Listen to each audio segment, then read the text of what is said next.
Hello বন্ধুরা, সবাই কেমন আছ? ফিরে আসলাম একটা রান্নার ভিডিও নিয়ে। আজকে আমাদের টেংরা মাছ রান্না করব আলু আর ফুলকপি দিয়ে। মাছটাকে প্রথমে ভালো করে কেটে ধুয়ে পরিষ্কার করে নেব। তারপর কড়াইতে তেল গরম করে গরম তেলে দিয়ে দেব জিরা, পেঁয়াজ দিয়ে ভালো করে নাড়িয়ে ছাড়িয়ে নে। তারপর একটু লবণ দিব যাতে তাড়াতাড়ি পেঁয়াজটা গলে যা। এরপর সবজিগুলো ভালো করে ধুনে নেব। তারপর কড়াই এর মধ্যে সব সবজিগুলো তুলে দিব, ভালো করে নাড়িয়ে এইভাবে ঢাকা দিয়ে বারবার সুন্দর করে ভেজে নিতে হবে। তারপর একটু জল অ্যাড করব আর এর মধ্যে দিয়ে দেব একটু লঙ্কার গুঁড়ো, একটু হলুদ গুঁড়ো, একটু ধনে গুঁড়ো আর একটু লবণ দিয়ে ভালো করে নাড়িয়ে নে। নাড়ানো হয়ে গেলে এর মধ্যে একটু জল দিয়ে দেব আর দিয়ে দেব একটু টমেটো।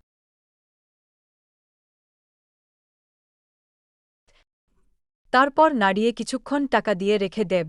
এই ভিডিওটা শুধু আমার প্রবাসী ভাইদের জন্য, কারণ যারা বাইরে গিয়ে রান্না করতে পারে না, তাই আমার ভিডিও দেখে তারা রান্না শিখতে পারে। আমি এরকম আরও নতুন নতুন রান্না তোমাদের শিখিয়ে দেব।